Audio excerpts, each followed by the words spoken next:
Crime समझ रहे हैं। देखो क्राइम क्या होता है, क्राइम एक एक्ट या ओमिशन होता है जो प्रोहिबिटेड बाय लॉ होता है, पनिशेबल बाय स्टेट होता है। क्राइम के लिए कुछ एलिमेंट की रिक्वायरमेंट होती है, अगर एलिमेंट सारे होते हैं तभी आप क्राइम बोलते हो। वो एलिमेंट क्या है आपकी, पहले तो आपका ह्यूमन बींग का होना जरूरी है, सेकंड आपका एक्टसरिया होना जरूरी है, थर्ड आपका मेल्सिया होना जरूरी है, फोर्थ आपका इंजरी होना जरूरी है या हार्म होना जरूरी है। ह्यूमन बींग यानी कोई नेचर ने कर दिया या आर्टिफिशियल ने कर दिया तो आप क्राइम नहीं बोलोगे, ह्यूमन बींग का होना जरूरी है। एक्टसरिया सोच लिया खाली, किया कुछ नहीं, नहीं क्राइम, करना भी पड़ेगा।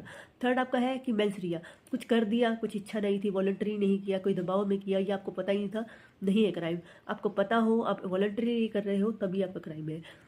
फोर्थ आपका इंजरी, इंजरी होनी बहुत जरूरी है। आपने सोच लिया, कर दिया, इंजरी हुई नहीं, कुछ हार्म हुआ नहीं तो क्राइम नहीं, हार्म होना जरूरी है। वो इंजरी कैसी भी हो सकती है, माइंड पे हो सकती है, बॉडी पे हो सकती है, रेपुटेशन पे हो सकती है, प्रॉपर्टी पे हो सकती है।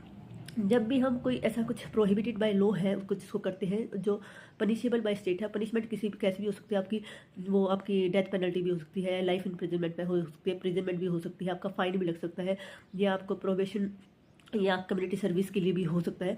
तो ये आपकी पनिशमेंट होती है, ठीक है। उसके बाद आपका है कि क्राइम के क्या है, स्टेज क्या है। क्राइम की स्टेज आपकी देखो क्या होती है, क्राइम जब भी होता है तो सबसे पहले तो इंटेंशन होती है क्राइम करने की, उसके बाद आपका क्या होता है, प्रिपरेशन करते हो आपको उसके लिए, देन आपका अटेम्प्टेशन, अटेम्प्ट होता है, लास्ट आपका कमीशन होता है। अब अटैम्प्ट क्या है, देखो इंटेंशन सोच लिया, उसके लिए तैयारी कर ली, प्रिपरेशन, अटैम्प्ट कोशिश की, कंप्लीट हो गई कोशिश तो कमीशन, जो कोशिश की आपने अटैम्प्ट किया वो फुलफिल नहीं हुआ तो आपका अटैम्प्ट होता है। जैसे मर्डर के केस में आपका जो है बीएनएस में बताया गया है कि मर्डर किया 103 में आपका मर्डर डिफाइन है, मर्डर की कोशिश की, मर्डर हुआ नहीं, अगला बंदा बच गया, तो वो अटैम्प्ट ऑफ मर्डर है जो 109 में डिफाइन है बीएनएस की।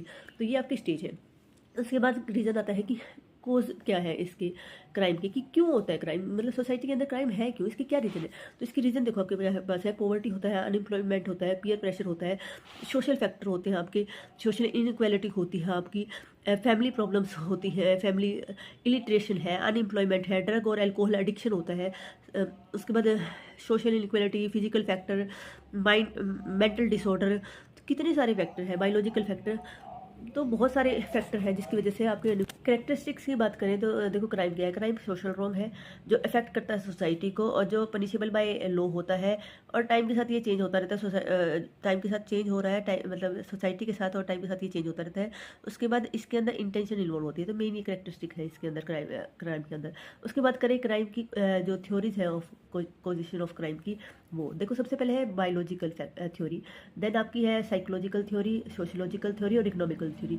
बायोलॉजिकल तो ये कहती है कि कोई क्रिमिनल बनता नहीं, वो जन्मजात ही क्रिमिनल होता है, उसके जीन्स या उसके जेनेटिक ऐसा मिला होता है कि वो क्रिमिनल बन जाता है।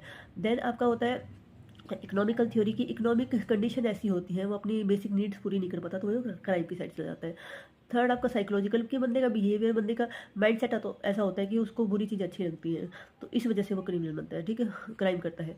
देन आपका है आपका वो क्या नाम है, सोशियोलॉजिकल, कि सोशल लॉजिकल थ्योरी क्या कहती है कि इन्वायरमेंट ऐसा है या फिर किसी को हम मतलब इन्वायरमेंट ऐसा है, सोशल दबाव ऐसा बन जाता है कि बंदा क्राइम की साइड चला जाता है, या उसको अलग थलग कर दिया जाता है, फ्रस्ट्रेशन की वजह से, सोशल फ्रस्ट्रेशन की वजह से बंदा क्राइम की साइड चला जाता है। तो ये 4 थ्योरियाँ हैं पोजीशन ऑफ क्राइम की जिसका रीज़न रहा है क्राइम का। आई होप आप सबको समझ